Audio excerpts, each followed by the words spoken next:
The fourth thing to consider is fine-grained risks in regulators. You want to avoid regulatory recalls. Each recall is a piece of bad news. But recalls aren't about net risk. They're about undue risk in the small, specific issues.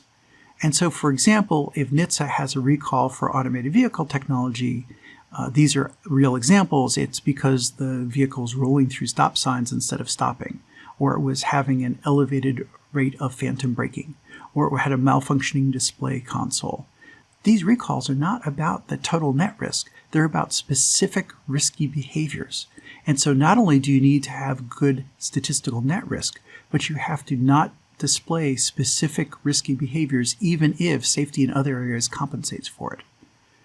Currently, regulators aren't doing a lot with software safety, but there's a proposal in 2020 from NHTSA to require industry safety standards. Right now that's inactive, but perhaps we'll see that get traction over time.